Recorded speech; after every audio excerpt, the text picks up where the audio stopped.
Well, look at this. Cheryl Toomey has 12 thumbs up. It's a pretty good number. So let's see what she's got to say here. I have a question about the concealed carry reciprocity bill that is being introduced here in North Carolina. I think it's a great idea being able to use your concealed carry permit across state lines. However, doesn't that encroach on the 10th Amendment? Shouldn't states be able to decide individually whether they want a concealed carry law? My quick answer to that, Cheryl, would be that the 10th Amendment doesn't get to overwrite the Second Amendment. We shouldn't be having a discussion about concealed carry laws. The Second Amendment is your concealed carry document. It's tremendous. Stoutcat just said, how about a TSR, Stratosphere Lounge coming from this comment stream, which is what we're going to do in a minute when we get done with this. The Second Amendment is your concealed carry. And by the way, you'll hear people say the Second Amendment gives you the right to carry and carry a gun. It doesn't. This is something where there's a trap we keep falling into, and we've got to get out of it. Because if we can get out of it, we win the argument pretty much automatically. The discussion turns today around, does the Second Amendment give you the right to have a firearm, yes or no? And people like us say yes. And the answer is no. That's not what the Second Amendment does. The Second Amendment says that the government shall not infringe upon the existing right to defend yourself that happened before you were born, happened before the country was formed, happened before the president was elected. The Second Amendment is not about whether or not you have permission to defend yourself. The Second Amendment is designed to limit the government's ability to get you to not defend yourself. And if we would just get on that ground, if we get on that natural law ground, we'd be kicking their butts, which is one of the things I'll be trying to do with the little 3-4 minute hand grenades for these young people. I'll do one on guns, and I'll basically say, look, if you think that we don't have a right to carry a gun to protect ourselves, then what you're saying is you are saying that human beings who have the most they have the most emotional life, they have the most intellectual life, they're the most sophisticated creatures on the planet, they're the most priceless creatures on the planet, and you're saying that we're the only species on the planet that doesn't get to defend ourselves. That's essentially what you're saying. We don't get to defend ourselves.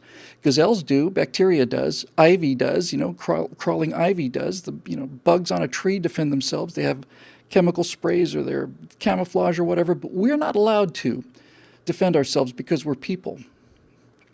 No. One of the things I said a couple days ago on the NRA show was that I think for the people like Dianne Feinstein and all the movie celebrities, the reason they don't want other people to have guns is I think they consider it a perk. I think it's a perk what you get when you become famous. You become famous, and now you get to have a bodyguard. And goodness knows we don't want those common people out there being able to defend themselves. But I think the bigger issue, Cheryl, and we talk about this quite a bit, and not enough, is that the people who are dead set on this gun control are terrified of guns, and they're terrified of they're not only too scared to defend themselves, they're too scared to even contemplate the idea that they would be responsible for defending themselves. And if they're not going to defend themselves, then no one else should be able to either. So basically what they're saying is, I'm not willing to defend myself. I don't have the emotional strength. I don't have the physical resolve, whatever. I just can't do it. I'm just not capable of it. I'll just throw my latte against the wall.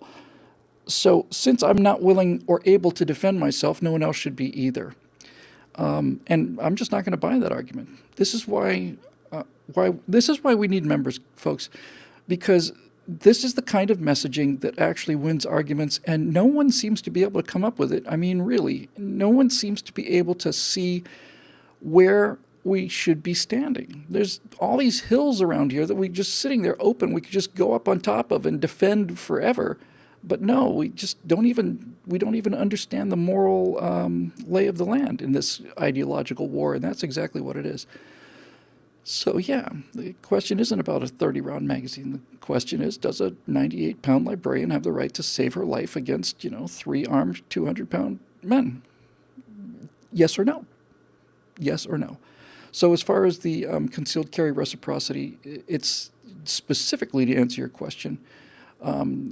North Carolina doesn't get to North Carolina. I'm totally in favor of North Carolina having its own laws. I think federalism is awesome. I think the state should have far more power than they do, and the federal government far less. But we are talking about constitutional amendments in the Bill of Rights now, so so it doesn't get to overcome that. You don't have to give up your First Amendment right when you travel. You don't have to give up your Fifth. You don't have to give up your 10th. You don't have to give up your 8th. You don't have to give up any other rights when you go from one state to another. So why should you have to give up this one? It's just we've got to get to the personal issue of, do I get to protect my life and my family's life? Yes or no? Well, yes, but there is no but. You've just made the case that guns are so effective at killing people, and they are. That's what they're designed for. So you're basically saying all you law-abiding people out there no longer have the ability to defend yourself, and that means you're just completely open prey for the predators, and needless to say, this gun control doesn't do anything about predators. So there you go. Let's see here.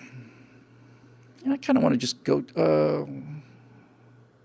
I just kind of want to go to the comment stream, as I'm just going to do it, because I didn't get the questions today. If you put a question in the Stratosphere Lounge thing on Facebook today, sorry about that. If you want to bring them around next week, I'll do it. So just kind of reacting in real time to what I'm seeing on the comment stream here in the show of chaos and absurdity.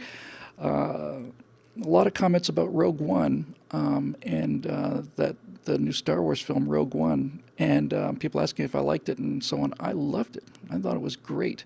I'll tell you what made me angry about Rogue One is that if you look at the initial trailer, especially the initial teaser trailer, it's cut in such a way, there's no question about it, it's cut in such a way as to make the lead character, whose name I cannot remember,